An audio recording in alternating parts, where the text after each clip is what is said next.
Hello বন্ধুগণ, আশা করি সকলে ভালো আছেন।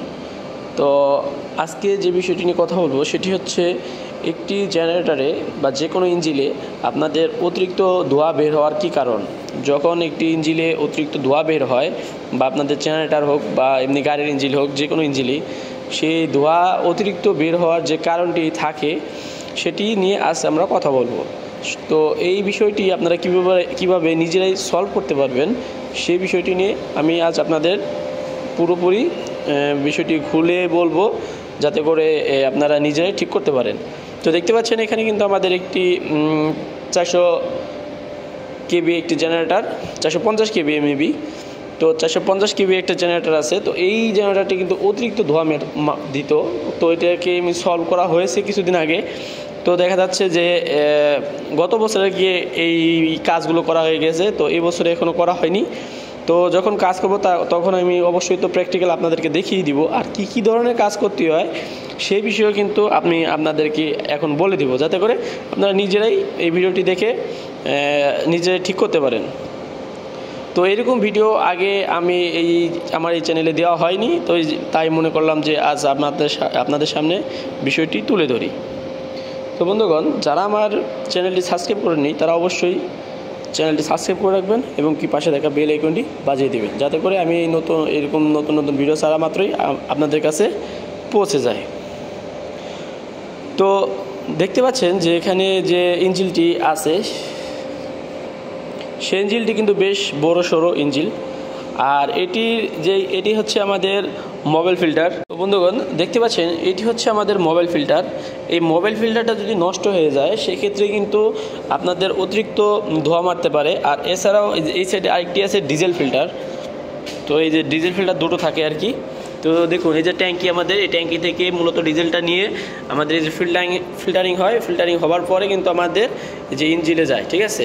তো এই যে এইসব পাইপ দ্বারা কিন্তু ইঞ্জিনে যাচ্ছে ফিল্টারিং হয়ে, ঠিক আছে। তো দেখতে পাচ্ছেন এই ফিল্টারগুলো যদি অতিরিক্ত জ্যাম হয়ে যায় বা ময়লা ধরে সেই ক্ষেত্রে কিন্তু আপনাদের ইঞ্জিন অতিরিক্ত গরম হয়ে যাবে এবং কি কালো ধোঁয়া মারবে। তো এটি হচ্ছে একটি বেসিক ধারণা, এটি মোটামুটি যারা ইঞ্জিন সংক্রান্ত কাজ করে তারা কিন্তু অবশ্যই জানে। আর যে বিষয়টি একটু গুরুত্বপূর্ণ সেটি আরেকটি যে কারণে মূল কারণ যেটা আর কি ধোঁয়াটা বেশি মারে সেটি হচ্ছে আপনাদের এই যে দেখতে পাচ্ছেন এটি হচ্ছে আমাদের এয়ার ফিল্টার। এই যে পুরোটাই কিন্তু আমাদের একটি এয়ার ফিল্টার। এই এয়ার ফিল্টার যখন আমাদের অনেক জ্যাম হয়ে যায় তো তখনও কিন্তু অতিরিক্ত কালো ধোঁয়া মারে। তো মূলত বেশিরভাগই কিন্তু এই এয়ার ফিল্টার যদি আপনারা পরিষ্কার না করেন কিছুদিন পর সেক্ষেত্রে কিন্তু আপনাদের ধোঁয়াটা এটি বেশি মারবে আর এবং ইঞ্জিনটি অনেক গরম হয়ে যাবে। আর এই যে এয়ার ফিল্টারটি দেখতে পাচ্ছেন, সেই এয়ার ফিল্টারটি খোলার নিয়ম হচ্ছে যে এভাবে করে। তো এটা খুললে এক হাত দিয়ে লাগানো বা যাবে না, একটু কষ্ট হয়ে যাবে এক হাত দিয়ে লাগানো, যার কারণে আমি খুলবো না। এটি লকগুলো খুলে জাস্ট টান দিলেই ফিল্টারটি বের হয়ে আসবে, পরে বাতাস মেরে আপনারা ওটা পরিষ্কার করতে পারবেন। আর অতিরিক্ত ময়লা হয়ে গেলে সেক্ষেত্রে চেঞ্জ করতে হয়।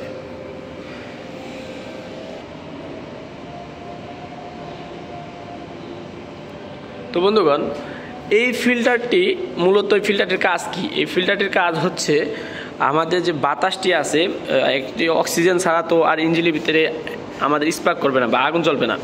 তো এই বাতাসটি অক্সিজেনটি কিন্তু এদিক দিয়েই নেয়, মূলত এই যে শুষ্কভাবে এদিক দিয়ে নিয়ে ফিল্টারিং হয়ে যাতে কোনো প্রকার ময়লা না যায়, তারপরে কিন্তু আমাদের ইঞ্জিনে কিন্তু প্রবেশ করায় এই বাতাসটি প্রবেশ করায়। তো যখন এই বাতাসটি টানতে পারবে না, ইঞ্জিন কিন্তু টানবে বাতাসটি, যখন টানতে পারবে না তখন কিন্তু আপনার অতিরিক্ত ধোঁয়াটা বেশি মারবে, অতিরিক্ত ধোঁয়া মারবে। তখন দেখবেন যে আপনার ইঞ্জিনটি প্রচুর গরম হয়ে যাচ্ছে বা আমাদের যে সাইলেন্সার পাইপগুলো আছে এগুলো অনেক লাল হয়ে যাচ্ছে, এইরকম সমস্যা কিন্তু হয়ে থাকে। আর ইঞ্জিন গরম হয়ে একবারে অফ হয়ে যায়, এইরকম যদি সমস্যায় পড়ে থাকেন যে একদম ইঞ্জিন গরম হয়ে ওভারলোড মানে ওভারহিট হয়ে আপনাদের ইঞ্জিনটি বন্ধ হয়ে গেছে, সেক্ষেত্রে কী করণীয়?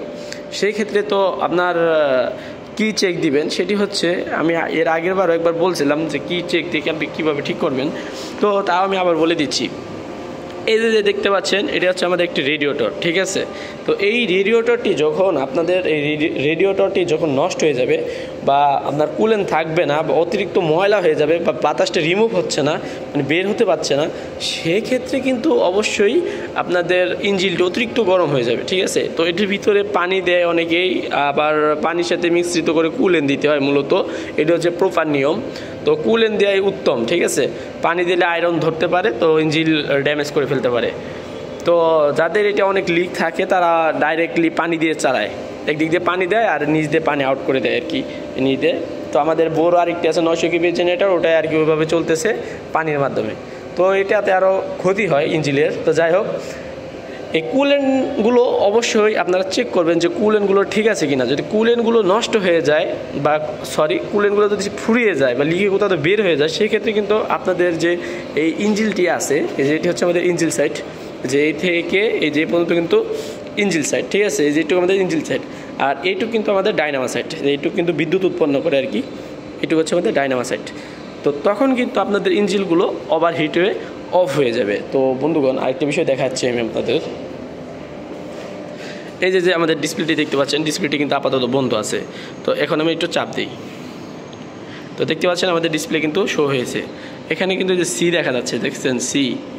তো সিতে হলো কত ডিগ্রি গরম আছে সেলসিয়াস আর কি বোঝা। যখন আমি স্টার্ট দেবো তখন কত ডিগ্রি গরম আছে ইঞ্জিনটি। আর এখানে কিন্তু নির্দিষ্ট পরিমাণ কিন্তু একটি গরম সেট করা আছে। এই পর্যন্ত গরম আসলে কিন্তু ইঞ্জিনটি বন্ধ হয়ে যাবে, সেটি কিন্তু সেট করা আছে। আর এছাড়া কিন্তু এখানে ভোল্ট, ব্যাটারি কি কত ভোল্ট আছে, এখানে 26.7 দেখাচ্ছে। মূলত এই যে এই ইনভার্টারটির কারণে আমাদের যে ডায়নামাটা ছিল চার্জিং ডায়নামা, ওটা নষ্ট হয়ে যাওয়ার কারণে পরে আমরা ইনভার্টার লাগাইছি। তো ইনভার্টারে চার্জ ওঠায়, সবসময় চার্জ ওঠাইতে থাকে, মানে অটো চার্জ, মানে চার্জ হয়ে গেলে অটোমেটিক্যালি অফ হয়ে যায়। তো এই দুইটা ব্যাটারি মূলত চার্জ ওঠায়। আর আগের যে ডায়নামাটি ছিল, এই যে হচ্ছে ডায়নামার লাইন।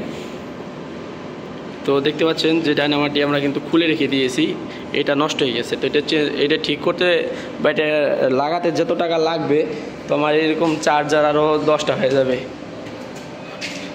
এই কারণে কম খরচের ভিতরে ভালো সার্ভিস।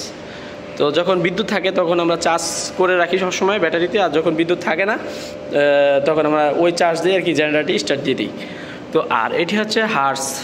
ঠিক আছে, এটা হচ্ছে হার্স, মানে কত হার্স আর কি ইঞ্জিনটি ঘুরবে। আর এছাড়া বোল্ট আপনি দেখতে পারবেন, এগুলো মূলত চেক দিতে হয় যখন আমি।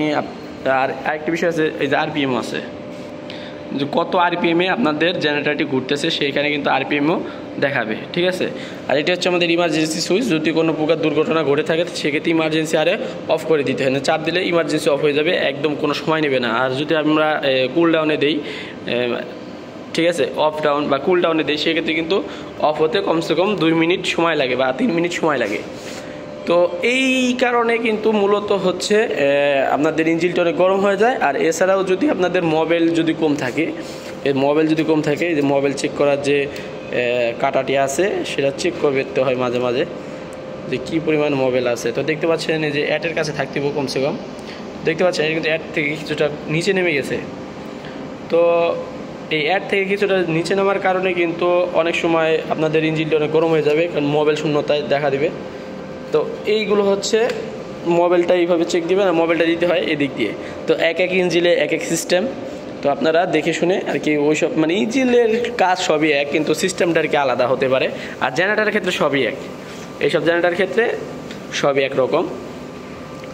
তো বন্ধুরা, এই ছিল আজকের ভিডিওটি যদি ভালো লেগে থাকে, ইনফরমেশন ভিডিও মনে হয়, তাহলে অবশ্যই আমার চ্যানেলটি সাবস্ক্রাইব করে রাখবেন। আর এখানে জানেন তো অবশ্যই, যারা আমার পুরনো অডিয়েন্স আছেন তারা তো অবশ্যই জানেন এখানে ইলেকট্রিক্যাল সকল ধরনের ভিডিও দেওয়া হয়। এছাড়াও কিন্তু আমরা এসির কাজ করে থাকি, এসি ফ্রিজের। তো এসি ফ্রিজের কাজ শিখতে যারা ইচ্ছুক আছেন তারা অবশ্যই আমার চ্যানেলটি সাবস্ক্রাইব করে রাখবেন। তো সবাই ভালো থাকুন, সুস্থ থাকুন, দেখা হচ্ছে নেক্সট কোনো ভিডিওতে। আসসালামু আলাইকুম।